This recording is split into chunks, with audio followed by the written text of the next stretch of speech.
Salam sejahtera, salam sehat untuk anak-anakku sekalian.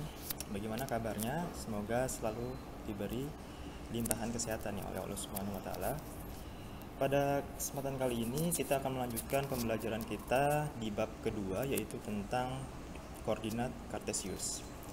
Tujuan dibuatnya video pembelajaran ini yaitu agar kalian lebih bisa memahami apa itu koordinat kartesius dan berbagai macam jenis soal yang ada di dalamnya. Oke, tidak perlu berlama-lama, kalian bisa cermati, kepahami, dan pelajari apa yang ada dalam video ini. Semoga bisa bermanfaat dan bisa membantu kalian dalam memahami materi. Oke, selamat menyaksikan. Assalamualaikum warahmatullahi wabarakatuh. Anak-anakku sekalian, pada kesempatan kali ini kita akan memulai untuk pembelajaran di bab kedua, yaitu tentang sistem koordinat kartesius. Ya, harap kalian perhatikan penjelasan dari video ini, kalian pahami, pelajari, dan cermati. Semoga bisa bermanfaat dan hasilnya bisa lebih baik dan maksimal dari materi kita yang sebelumnya. Oke, selamat menyaksikan. Ya, baik, kompetensi dasar dari bab kedua ini tentang sistem koordinat yang pertama adalah 3.2, yaitu menjelaskan kedudukan titik dalam bidang koordinat kartesius yang dihubungkan dengan masalah kontekstual. Sementara 4.2 bagian keterampilannya adalah menjelaskan kedudukan dalam bidang koordinat kartesius yang dihubungkan dengan masalah kontekstual. Oke ya, itu KD-nya. Tujuan pembelajaran dari bab ini adalah yang pertama, siswa dapat menjelaskan bidang koordinat kartesius. Yang kedua, menjelaskan kedudukan titik dalam bidang koordinat kartesius. Yang ketiga, menentukan posisi titik terhadap sumbu X dan sumbu Y. Dan yang keempat, menentukan posisi titik terhadap titik asal 0,0 dan terhadap suatu titik. Yang kelima, menentukan posisi garis terhadap sumbu X dan sumbu Y. Itu ya tujuan pembelajarannya. Nah, pada subbab pertama di sini kita diperintahkan untuk dapat membaca dan menggambar letak benda. Ya, letak benda dapat digambarkan dalam sebuah denah. Ya, di mana dalam denah terdapat arah yang umumnya berbentuk tanda panah. Bagian atas biasanya diberi tanda U yang artinya adalah bagian utara. Nah, jika kamu menghadap ke arah utara, maka tangan kanan menghadap ke arah timur. Tangan kiri menghadap ke arah barat ya. Ingat ya, kita menghadap ke utara, tangan kanan kita ada di timur, tangan kiri kita ada di barat. Sementara bagian bawahnya adalah menunjukkan arah selatan. Nah, dari uraian tersebut kita diperintahkan di sini untuk menentukan ya, atau menuliskan bagian-bagian rumpang dari sebuah tempat yang ditanyakan dalam denah yang sudah diketahui. Nah, nomor 1, puskesmas berada di sebelah mana ya Jalan Melati? Kita lihat, kita fokusnya ke puskesmas. Puskesmas adanya di bawah dari Jalan Melati. Berarti kalau bawah apa tadi? Selatan. Maka puskesmas berada di sebelah selatan. Ya, selatan dari Jalan Melati. Nomor 2, toko sandang berada di sebelah Jalan Mawar. Di sebelah mananya Jalan Mawar? Toko sandang. Toko sandang ada di bawah Jalan Mawar. Berarti toko sandang di sebelah selatan, ya, Jalan Mawar. Sementara toko sandang berada di sebelah mananya anggrek? Toko sandang ada di sebelah kiri, ya, di sebelah kiri Jalan Anggrek karena kita menghadap ke arah utara. Berarti kalau kiri apa? Timur, ya. Timur. Benar atau benar? Benar atau betul nih? Dimana kalau tangan kanan menghadap ke timur, tangan kiri menghadap ke barat. Nah, berarti apakah keliru? Jadi toko sandang berada di sebelah kiri, yang mana kalau kiri itu adalah barat, ya. Jadi toko sandang berada di sebelah barat Jalan Anggrek. Yang ketiga, kantor kecamatan berada di sebelah mananya? Di sebelah mana dari puskesmas? Kantor kecamatan berada, dia bersebelahan, tetapi karena kita menghadap ke utara, maka kecamatan berada di sebelah kanan dari puskesmas. Kalau sebelah kanan apa? Sebelah kanan itu timur. Berarti kantor kecamatan berada di sebelah timur puskesmas. Karena ini yang ditanya terhadap ya. Yang keempat, toko buku berada di sebelah mananya SMP Mutiara? Toko buku adanya di sebelah atas. Berarti atas apa? Utara.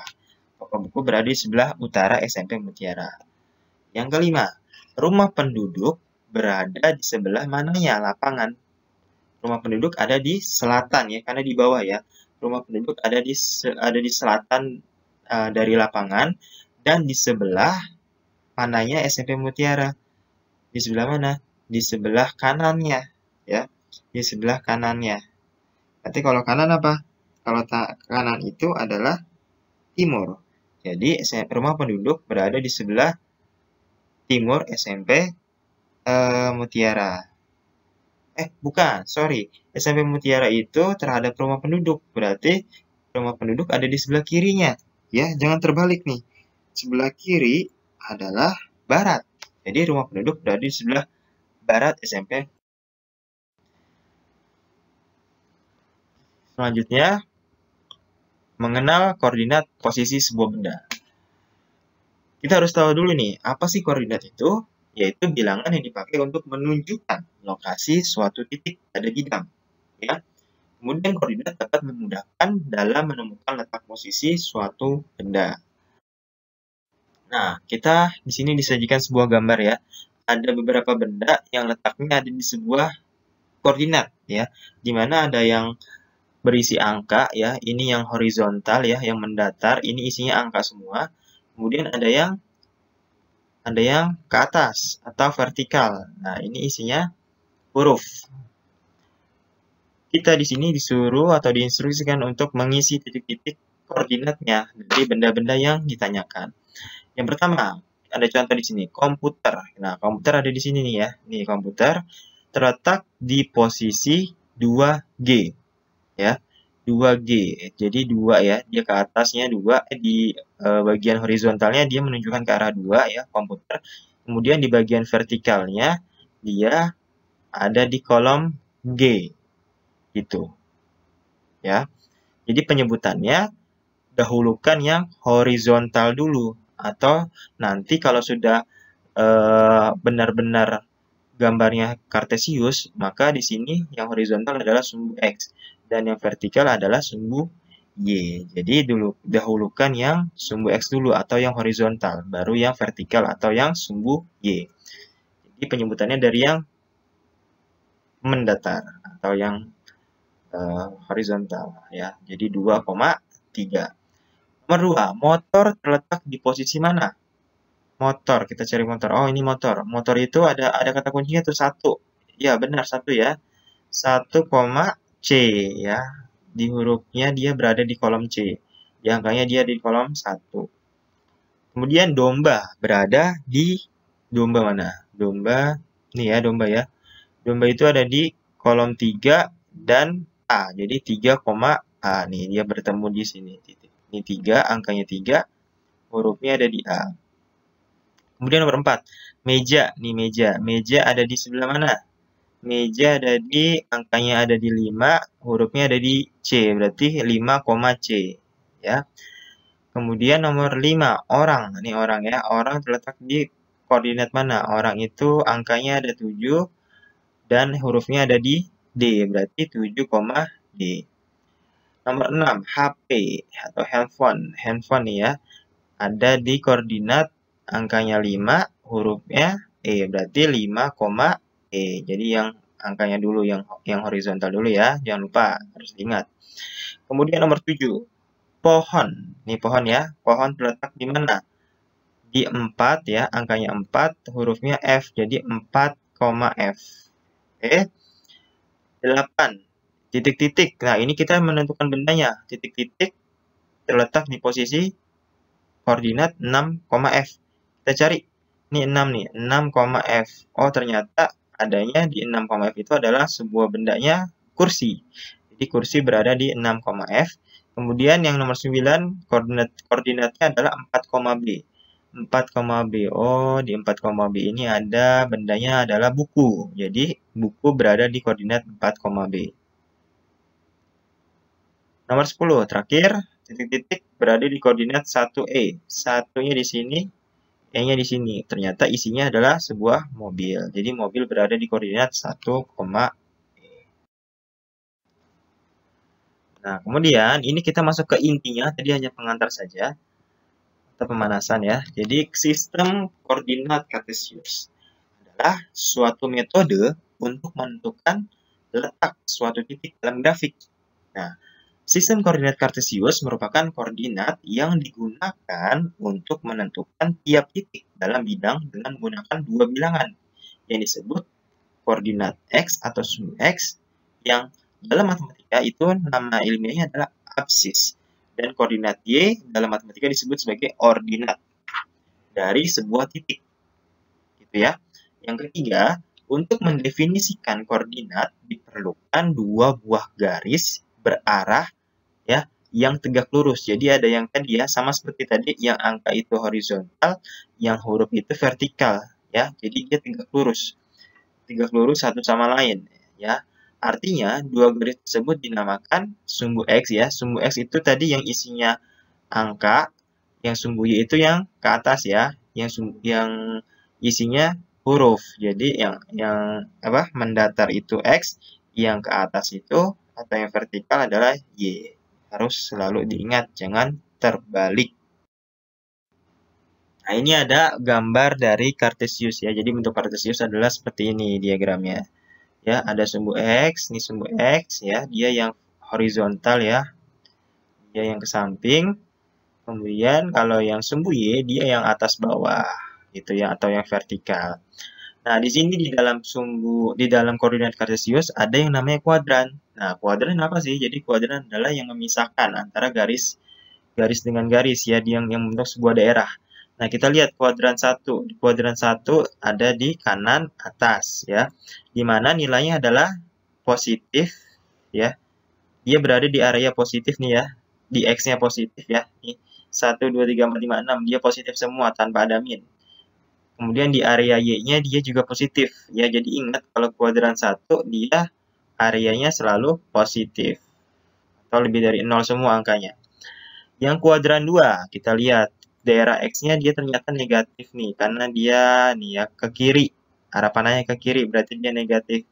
Jadi kuadran 2, X-nya itu negatif, Y-nya positif nih ke atas ya, nggak ada mini sama sekali. Kuadran 3, nih kuadran 3 kita lihat X-nya ini dia arahnya ke kiri, berarti negatif. Kemudian Y-nya ke bawah, berarti negatif juga. Nah, kuadran 3 berarti nilainya negatif dengan negatif ya. X-nya negatif, Y-nya juga negatif. Kuadran 4. Kita lihat sebelah kanan dia arahnya, berarti positif ya. Sumbu X-nya positif, sumbu Y-nya negatif ya. Jadi positif negatif.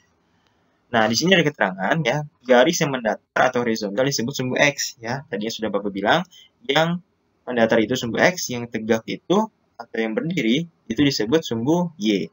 Nah, kedua garis tersebut disebut sebagai sumbu-sumbu koordinat. Oke. Nah, tadi ya, ini Bapak jelasin juga sumbu-sumbu koordinat membagi bidang kartesius menjadi 4 bidang. Ya, ada kuadran 1, kuadran 2, kuadran 3, dan kuadran 4. Mengenal titik koordinat pada bidang kartesius. Misalkan, P adalah sebuah titik yang koordinatnya adalah X, Y. Sembarang titik pada bidang kartesius X, O, Y. O-nya itu adalah titik pusat. Maka X disebut absis dan Y itu disebut ordinat. Ya. X absis, Y ordinat ya. Jadi nanti ada beberapa soal yang menggunakan istilah ini. Jadi kalau ada soal yang mengeluarkan kata absis itu berarti dia sumbu X. Kalau ordinat itu sumbu Y. Nah, kemudian di sini dinamakan di mana titik P berada di sebuah titik X, Y yang disebut sebagai koordinat. Bentuk X, Y menunjukkan bahwa angka-angka pada sumbu X ditulis lebih dahulu ya. Angka pada sumbu X ditulis lebih dahulu daripada angka pada sumbu Y. Ini harus diingat ya. Nah, ini ada contoh.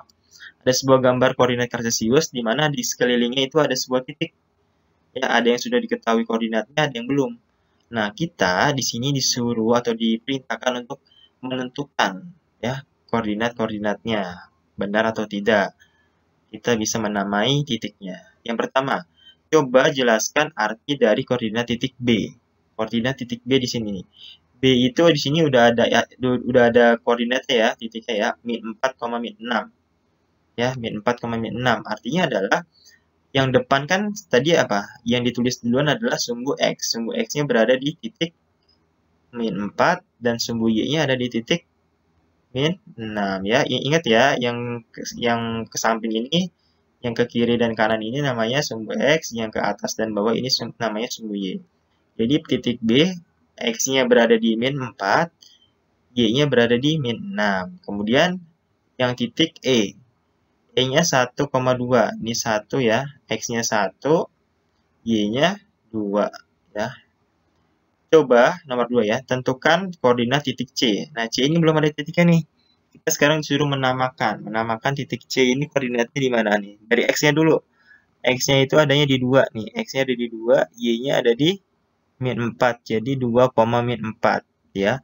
Kemudian yang D. D itu X-nya ada di 4 nih ya. D-nya X-nya ada di 4, Y-nya ada di 5. Oke.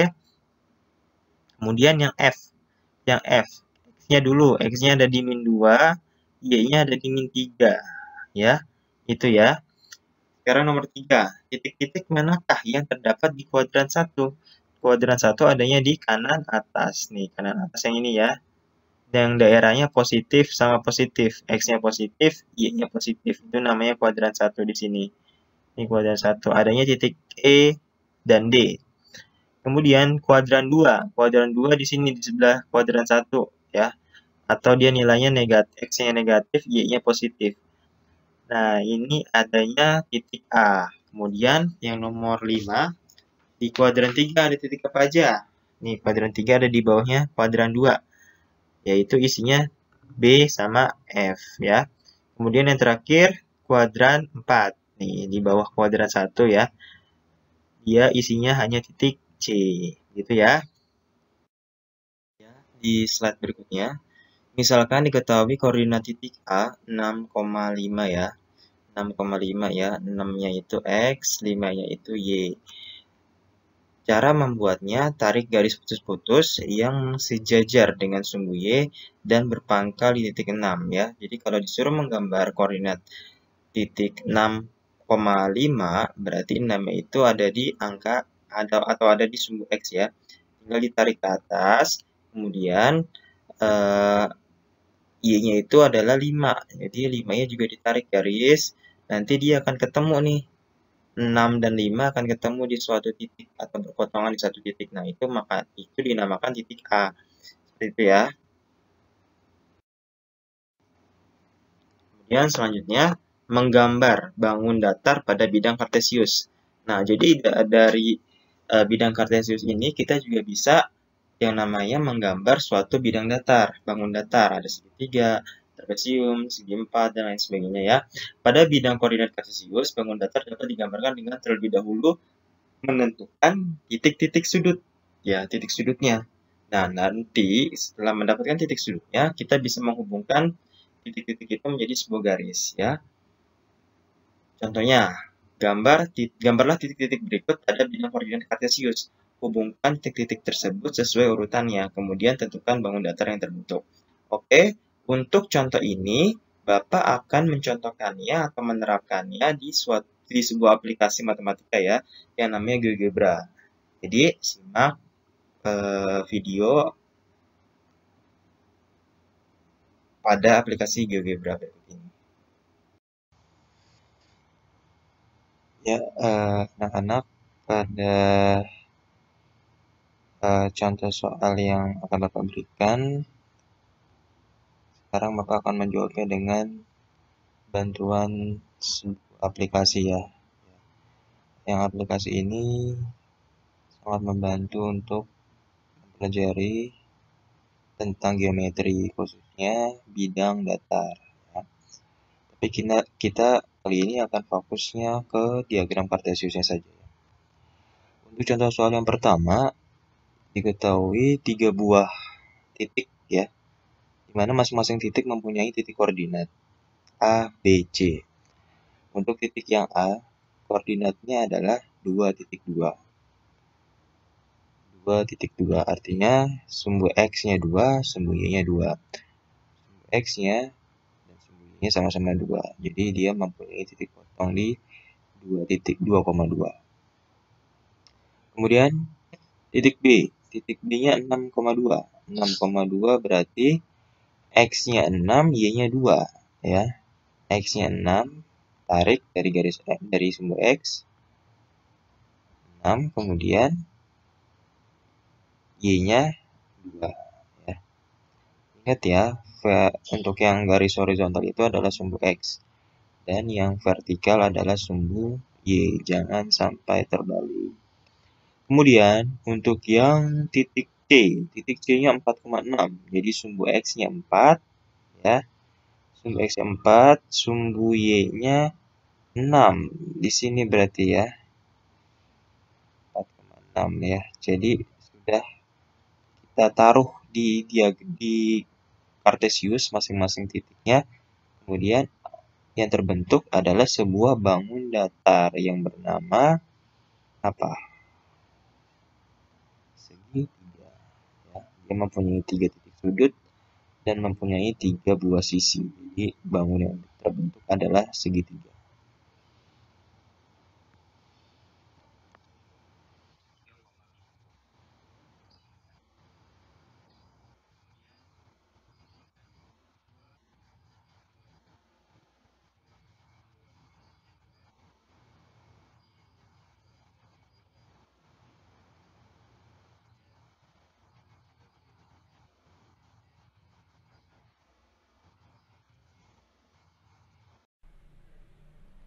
Ya, baik anak-anak, kita lanjut lagi ke contoh yang kedua, masih tentang menggambar bangun datar dari 3 buah titik yang diketahui.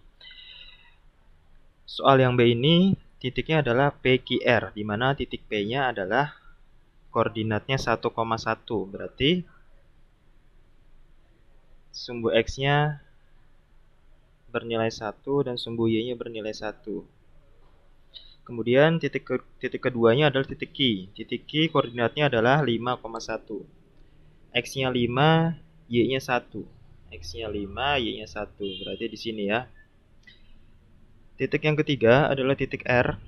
Koordinatnya 5,4. Ya. Berarti X-nya 5 ya. X-nya 5 di sini. Kemudian Y-nya 4. Ya, berarti titik koordinatnya ada di sini letaknya. Ya.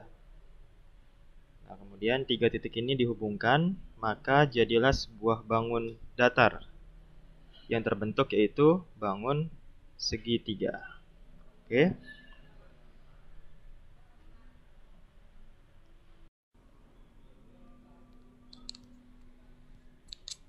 Ya, anak-anak, kita lanjut lagi ke contoh soal yang ketiga. Ya, contoh soal ketiga ini titik yang diketahui ada 4 ya, bukan 3 lagi, cuma ada 4 sekarang, yaitu titik KLMN. Ya, masing-masing mempunyai titik koordinat ya. Kita letakkan dulu titik koordinat K, yaitu min 3,2. Min 3,2. Berarti X-nya min 3, Y-nya min 2. Min 3, min 2. Di sini ya. Kemudian titik L, 2, min 2. 2, min 2. X-nya 2, Y-nya min 2. Berarti ke bawah. Kemudian titik yang ketiga titik M. M-nya 2,1. X-nya 2, Y-nya 1. Dan titik yang keempat titik N, yaitu min 3,1. Berarti X-nya min 3 nih ya. Y-nya 1, naik 1. Ya, jadi ada 4 buah titik. Jika dihubungkan akan menjadi sebuah segi 4 ya, yang termasuk ke dalam bangun datar. Ya, jadi kalau ada 3 titik dihubungkan menjadi segitiga, kalau ada 4 titik itu bisa bangun-bangun yang berhubungan dengan segi 4, bisa persegi, persegi panjang, jajar genjang, layang-layang, belah ketupat, dan lain sebagainya.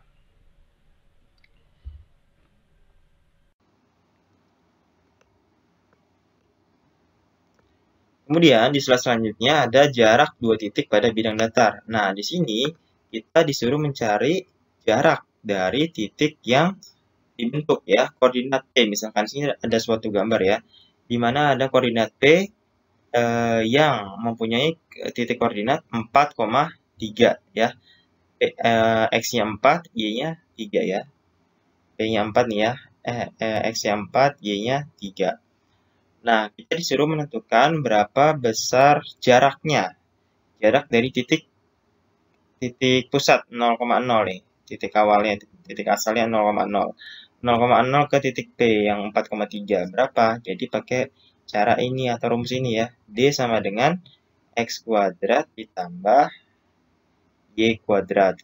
Kita masukkan saja X-nya dan Y-nya yang dipunyai oleh titik P.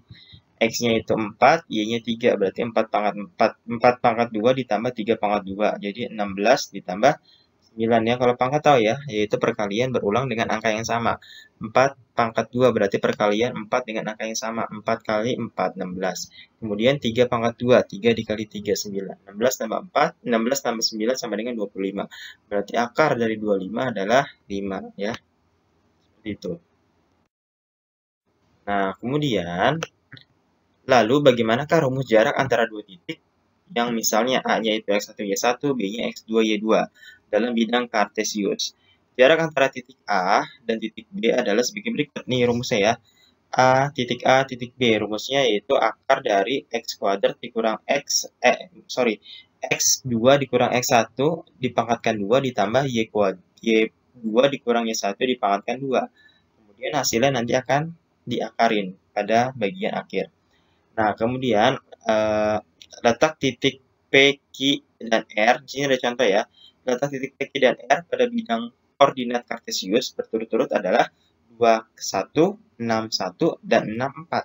Tentukan jarak PQ dan PR ya. PQ dan PR.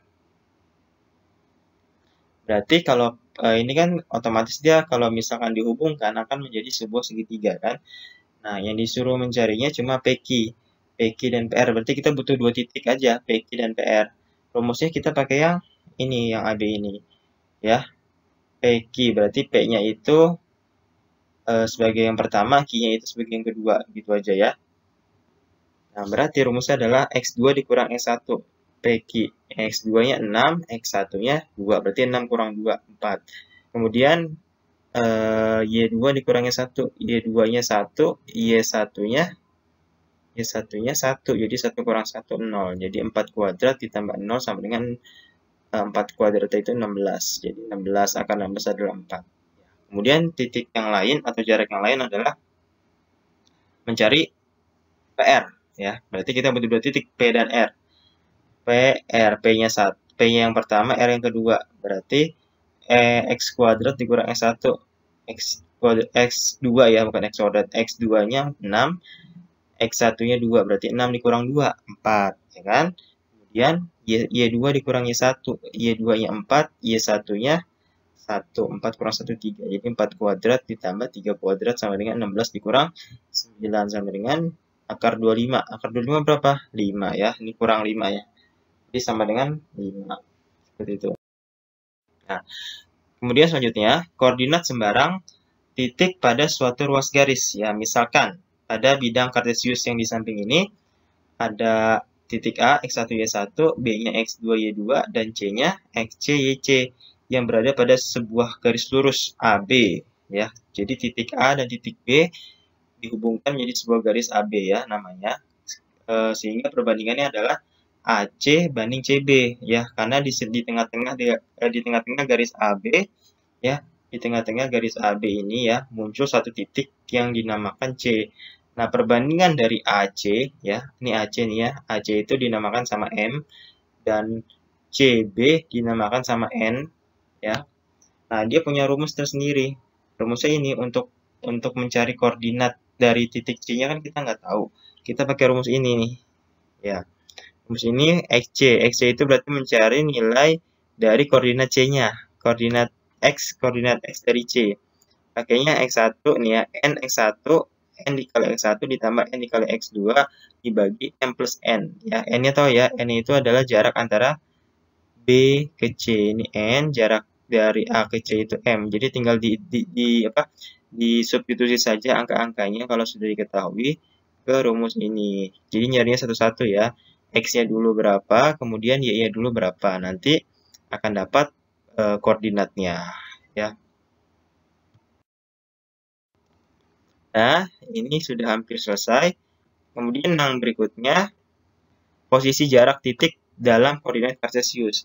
Yang pertama adalah posisi titik terhadap sumbu X dan sumbu Y. Ya. Pada gambar di samping titik A ya, titik A ini berada di koordinat 4,5. 4-nya X, Y-nya 5. Berjarak 4 satuan ke sebelah kanan. Ya. 4 satuan ke sebelah kanan. Oh iya, jadi ya, nih kanannya 4, ke atasnya 5. Ya, jadi gitu ya. Ini menentukan posisi. Titik A itu ke kanan 4, ke atas 5, gitu aja sih. Hitungannya tetap dari 0 ya. Kemudian dapat pula dikatakan titik A berjarak 4 satuan terhadap sumbu Y dan 5 satuan terhadap sumbu X. Yang terakhir, posisi titik terhadap titik asal 0,0 dan titik acuan tertentu A, B. Apabila titik 0,0 dianggap titik asal, maka setiap titik pada bidang koordinat memiliki jarak titik yang asal. Jadi hitungannya sama kalau dia berada atau titik asalnya itu 0,0. Jadi hitungannya sama ya. Kalau loncatnya 1 ya 1 dihitungnya. Kalau loncatnya 3 ya 3 dihitungnya. Beda lagi kalau titik asalnya bukan 0,0. Itu akan lain cerita. Ya, jadi seperti itu pembahasan kita di materi koordinat Kartesius ini. Lumayan mudah, semoga bisa dimengerti ya, bisa dipahami.